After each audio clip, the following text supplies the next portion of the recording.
Oke guys, welcome back to Daily Charting with Toshi, di mana kita akan daily chart your favorite cryptocurrencies. Dan sekarang kita masuk ke DCWT sesi pertama, di mana kita akan membahas mengenai Bitcoin dan Ethereum. Buat lo yang pengen pembahasan mengenai altcoins, nanti di DCWT sesi kedua. Dan jangan lupa bisa komen di bawah, apabila cukup banyak demand-nya, kita akan masukkan pair favorit lo ke DCWT sesi kedua. Seperti yang kita bisa lihat, market kebakaran. Ya, dia dump sebesar 5,98% dalam 24 jam terakhir dan membuat cryptocurrency market cap di angka 2,21 triliun US dollars. Bitcoin dominance turun sebesar 0,17% dan volume meningkat sebesar 25,17%. Ya, buat lo yang terus nonton TCI dan diresapi dengan baik-baik di kepala lo ya, lo nggak kaget. Gue yakin lo nggak kaget. Karena gue udah mempersiapkan skenario ini dari beberapa minggu sebelumnya ya. Gue udah bilang dari waktu di zaman sini ya. Gue udah bilang di awal banget tuh di weekly ya. Gue udah bilang MA8 jebol. MA8 jebol itu secara historically speaking akan lanjut koreksi. Kalau sampai nggak kena bull support band pun, lo lihat weeknya dalam gitu ya. Itu fakta dan data. Seringnya bukan cuma weak tapi kena seperti di sini, lalu di mana lagi? Di sini ya. Setiap kali jebol, possibility-nya itu lebih dari 90% ke bull support band. Kadang-kadang malah bukan cuma kena bull support band, tapi breakdown seperti di sini nih. Ini awal dari bear market tentunya ya. Di sini juga ya, dan di sini enggak tembus ya, dan seterusnya ya. Intinya sekali lagi, MA8 ini kalau sampai jebol ya di weekly, probability-nya 90% ke bull support band ya. Nah sekarang sudah on the way nih, dan struktur di daily makin berantakan. Seperti yang kita bahas lagi ya, ini adalah tanda keduanya gitu ya. Gue udah bilang bahwa MA20 udah jadi tukang pukul ya buat lo yang sudah di TCI sejak 2000 berapa? 2002. Ya pokoknya bear market deh ya. Masa-masa bear market udah hafal dengan kata-kata si tukang pukul. Dan apa yang terjadi? Voila ya. Dipukul oleh si tukang pukul ya. Jadi kalau buat lo yang ngikutin dan gak alergi dengan fakta dan data gitu ya, lo gak kaget kenapa Bitcoin bisa melakukan ini gitu ya. Dan secara fundamentalnya pun kita bisa campurin ya. Bang, kemarin bisa nih tembus. Kan bisa aja ada harapan. Benar, gue bilang ada kemungkinan bisa ya. Tetapi perbedaannya di awal tahun ini gue udah bilang ada hype dari halving gitu. Ini sebelumnya adalah hype dari ETF spot, ini hype dari halving begitu. Jadi ada penjelasan fundamentalnya gitu. Jadi market tuh walaupun kadang-kadang bisa random ya. Tapi ada penjelasan fundamental dan TA-nya yang bisa membuat scenario seperti ini terjadi. Begitu. Jadi jangan sampai pakai tagline yang gue udah mual dengernya. Di kripto apapun bisa terjadi. Ya besok lu bisa miskin juga bisa gitu. Karena gak pakai otak juga bisa gitu sebenarnya ya. Jadi ini ya. Ini sebenarnya sih kalau gue lihat di komen gue ya. Sato sering ngomong ke gue. Tapi dikit loh. Yang aneh tuh dikit. Bener. Kalau gue lihat lagi gitu ya, gue kadang-kadang kalau lagi santai gitu ya, yang lebih banyak lihat komen tuh Sato biasanya. Gue lebih jarang karena gue lebih ke research gitu ya about materinya seperti apa dan seterusnya lah gitu ya. Nah, gue kadang-kadang lihat, bener sih, gue lihat sendiri 90% yang komen gitu ya di grup maupun di YouTube gitu ya, di semua sosial media kita gitu ya. In general itu cenderung ya suka dengan analisa gitu ya. Suka dengan analisa, udah bosen sama namanya grup-grup sinyal, udah bosen dikibulin gitu kesannya ya. Bener sih, and that's good ya. Itu yang gue harapkan. Tapi ya selalu aja ada lah ya, bebek nyasar atau apa, nggak tahu lah, orang-orang nyasar yang mungkin berharap dikasih harapan palsu sama gue ya. Enggak kok, kripto bakal naik kok. Ya tenang, setelah halving Bitcoin akan ngepam lagi. Enggak, gua ngasih tahu faktanya kan, kita udah overheat 7 bulan ya. 7 bulan tanpa koreksi. Gitu ya, lu nggak ngerti TA banget juga kebayang dong. Nih ada satu, lu lempar batu nih, lu lempar batu 10 jam nggak turun-turun. Lu bingung nggak? Bingung kan? Nah ini sama nih, 7 bulan lu lempar ke atas nih, rally ngepam. Nggak turun-turun. Sebelum-sebelumnya apa yang terjadi? Ini nggak usah 7, ini cuma 1, 2, 3, 4, 5, 6 ya, 6 bulan. Apa yang terjadi? Dam, ya. Di sini berapa? Cuma 2 bulan, koreksi. Di sini berapa bulan? 1, 2, 3, 4, 5 ya, 5 koreksi. Jadi make sense nggak sih kalau kita punya nalar gitu ya, 7 bulan dan lu berharap ngepam lagi ke 100.000 gitu. Menurut gue sih nggak make sense ya gitu menurut gue. Tapi ya tetap aja ada banyak yang wah pasti nggak mungkin, lihat nih halving, setelah halving tuh ngepam. Gue kasih lihat lagi data, mana ada setelah halving tuh nggak ngepam. Biasanya setelah halving tuh konsolidasi atau ngedam gitu pilihannya, konsolidasi atau langsung ngedam gitu secara datanya ya. Ya tapi orang nggak mau data, orang cuma pengen apa ya? Pengen untung super cepet gitu, pengen kaya kalau bisa dari kemarin gitu. Jadi nggak pakai data, nggak pakai fakta, ada orang yang ngasih data fakta dimaki-maki begitu ya. Tapi lagi-lagi gue harus fair ya. 90% nggak kayak begitu. Ya, tapi seperti yang gue udah bilang dari sebelum-sebelumnya, kenapa gue terus ingetin gitu ya. Pemikiran-pemikiran konyol ini harus gue terus ingetin. Kenapa? Supaya subscriber gue yang udah benar cara berpikirnya nggak teler gitu. Karena bad influence itu jauh lebih gampang dibandingin good influence. Kita dapat stupid idea itu jauh lebih gampang masuk ke otak dibandingin good ideas. Jadi gue harus tetap ingetin bahwa that's bad the way you think like that gitu. Kalau lu deterministik, lu ngerasa pasti begini pasti begitu. Nah itu setelah harus terus diingatkan gitu ya. Nah dan secara struktur juga kita bisa lihat ini satu concern gue udah terjadi ya.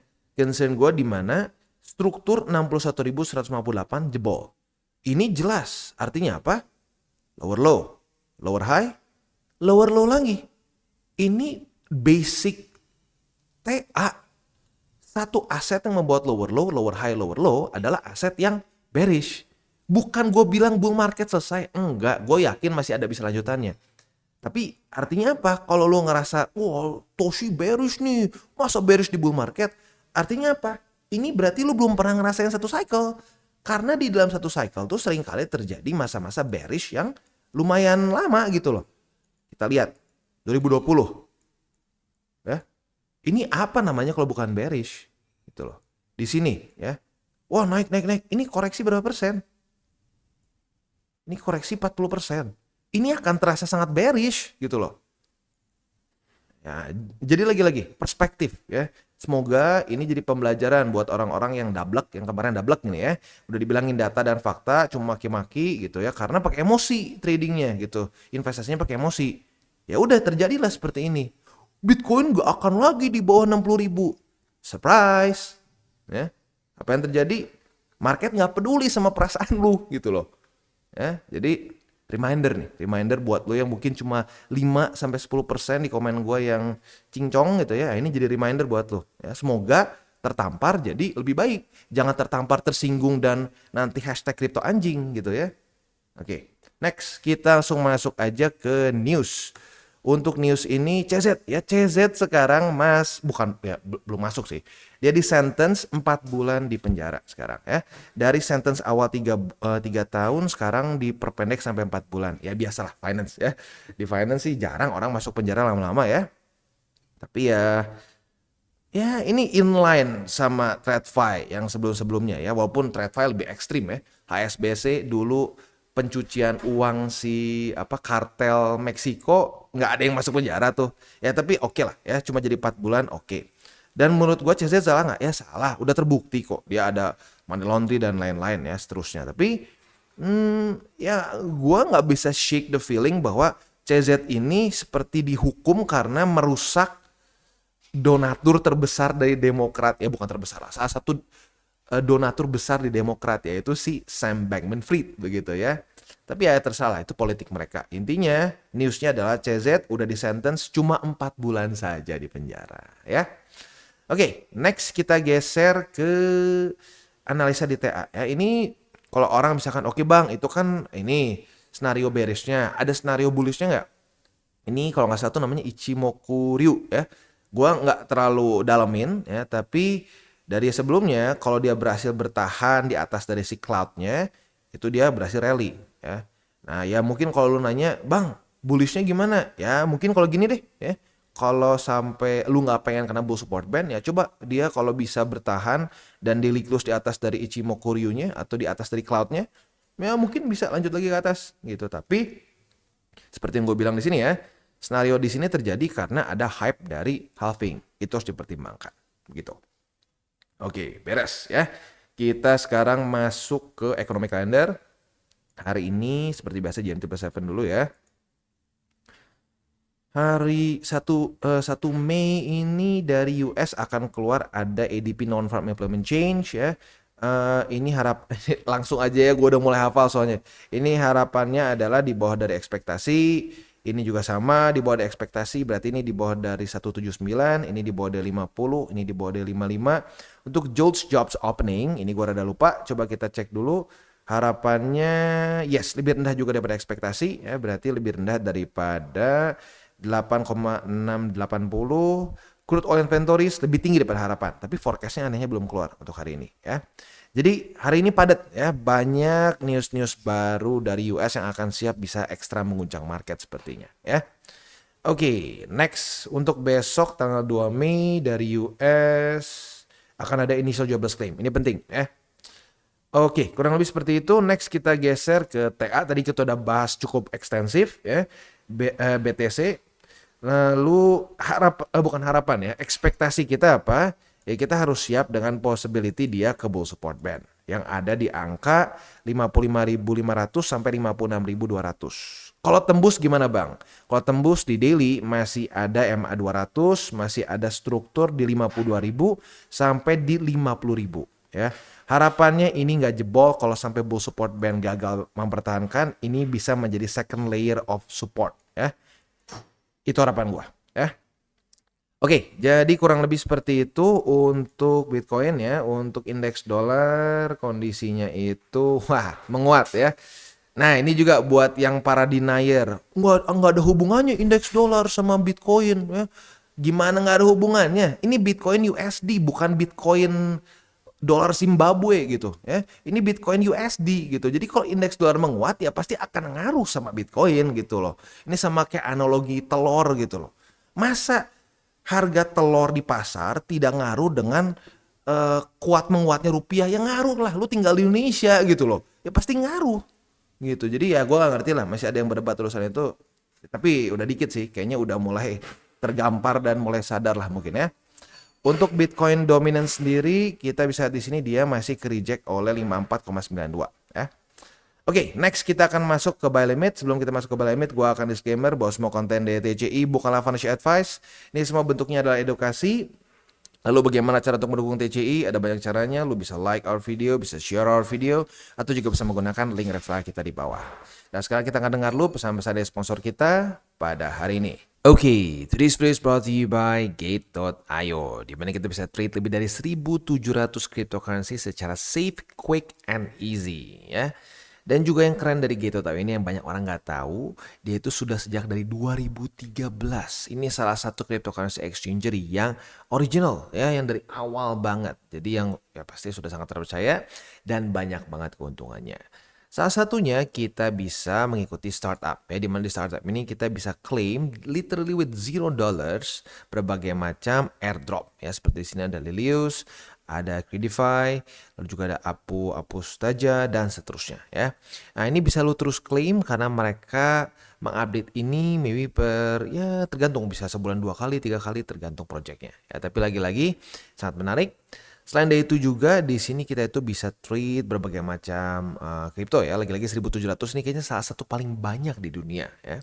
Dan juga di sini kita bisa mendapatkan up to 6.666 USD in welcome rewards ya. Selain itu juga yang eksklusif untuk TCI, lo bisa mendapatkan ya eksklusif hadiah ya. Eksklusif hadiahnya apa? Ini berlangsung dari tanggal 22 April sampai tanggal 6 Mei. Jadi waktunya masih lumayan ada panjang lah ya. Kita bisa di sini dengan deposit lebih dari 50 USD lo bisa mendapatkan $5. Lebih dari $200 kita mendapatkan $10. Dan apabila peragangan spot kita lebih dari $200 secara volumenya, kita akan mendapatkan $5 lagi. Peragangan spot lebih dari $1.000 kita akan mendapatkan $10 dan seterusnya ya. Sekali lagi ini hanya berlaku bagi lo yang menggunakan link referral kita di bawah, karena ini adalah event khusus Gate.io dengan Toshi Crypto Indonesia. Jadi buat kalian tertarik, silahkan bisa ikutan dan menggunakan link referral kita di bawah. Dan sekarang kita masuk ke Bitcoin. Untuk Bitcoin kita bisa lihat ya, berarti buy limitnya semua tembus. Untuk sekarang, buy limit barunya apa? Buy limit barunya simple, yaitu adalah bull support band ya. Akhirnya masuk juga ke sebagai bull limit, bull limit lagi, sebagai suatu buy limit ya. Untuk sekarang buy limit dari Bitcoin adalah di yang satu itu di angka ini di 56.212. Buy limit keduanya di 55.568. Yang ketiga kalau lo mau boleh juga di angka 52.176, yaitu struktur yang ada di sini ya. Itu kurang lebih untuk posisi spot di Bitcoin. Untuk posisi futuresnya, apabila terjadi retest 1, retest 2 di 61.158 sebagai resisten, kita bisa buka posisi short dengan target TP kita di mana? Di bull support band. Sementara untuk posisi longnya, gue nggak nyaman bull support band dijadikan setup untuk di daily. Jadi kalau gue pribadi sih hold dulu aja ya, karena sekarang momentumnya lagi cenderung bearish, jadi longnya kita hold dulu aja, kecuali dia udah mulai sampai ke struktur daily lagi di sini ya. Amit-amit sih kalau bisa mantul aja di bull support band. Tapi ya lagi-lagi kita ini bukan channel dukun, jadi kita harus siap dengan semua scenario ya. Oke, itu kurang lebih untuk posisi di Bitcoin secara spot maupun futures ya. Untuk Ethereum kemarin ngedam juga ya, ngedam 6%-an. Kalau BTC itu kemarin ngedam 5%, ya lebih kecil lah ya. Tapi Ethereum masih ketahan karena kemarin ada sempat news yang lebih cenderung positif. Makanya strukturnya masih cenderung sedikit terlihat lebih baik begitu. Dan dia uniknya itu daily close-nya tipis-tipis dengan struktur ya. Untuk posisi spotnya sendiri buy limit 1 tembus ya. Buy limit 2 tembus juga technically speaking. Tinggal yang tersisa adalah buy limit ketiga di angka 2920,7. Itu kurang lebih untuk posisi spot di Ethereum ya. Untuk posisi futuresnya kemarin ya bisa dibilang ya tergantung. Kalau lu agresif, posisi long lu cut loss. Cut lossnya parah lagi ya kalau misalkan kemarin agresif. Tapi kalau lu konservatif, kemarin kan ada news nih ya. Ada news berarti lu udah tutup dulu posisi. Jadi tergantung. Kalau lu konservatif sampai intermediate, berarti masih ada profit dikit lah, cuman nggak kena target TP. Kalau lu agresif kemarin kena cut loss. Untuk posisi long seperti itu, posisi short ya kemarin udah profit ya. For now setupnya nanggung karena daily close-nya sedikit di bawah, jadi nggak jelas. Kita lihat besok. Kalau besok daily close-nya di bawah dari 3014, maka ya kalau dia jadi resisten kita bisa buka posisi short. For now, wait and see ya. Oke, jadi kurang lebih seperti itu untuk DCWT sesi pertama ya. Sekali lagi buat lu yang pengen pair altcoins favorit lu dibahas di DCWT sesi kedua, komen di bawah. Apabila cukup banyak demand-nya, kita akan masukkan ke DCWT sesi kedua ya. Dan seperti biasa jangan lupa 3 golden rules. Jangan pakai uang panas, jangan over leverage, dan berpikirlah jangka panjang untuk kripto. Oke guys, jadi itu adalah akhir dari segmen DCWT kita pada hari ini. Dan jangan lupa bagi kalian yang merasakan manfaat dari segmen ini, jangan lupa untuk share ke teman-teman kalian. Dan apabila lu pengen mensupport channel kita, ya TCI, jangan lupa untuk menggunakan link referral kita di bawah. Nggak wajib ya, tetapi apabila lu menggunakan link referral kita di bawah, ada macam-macam ya, dari Bybit, Huobi, Maxi, toko kripto, dan banyak lagi ya. Ya, walaupun nggak wajib, tapi kalau menggunakan link referral kita, lu secara langsung membantu perkembangan dari TCI. Dan satu lagi, jangan lupa juga untuk join Telegram group kita, di mana kita bisa ngobrol-ngobrol santai mengenai dunia cryptocurrency secara dua arah. So, jangan lupa untuk like, subscribe, click the bell icon, and see you on the next video.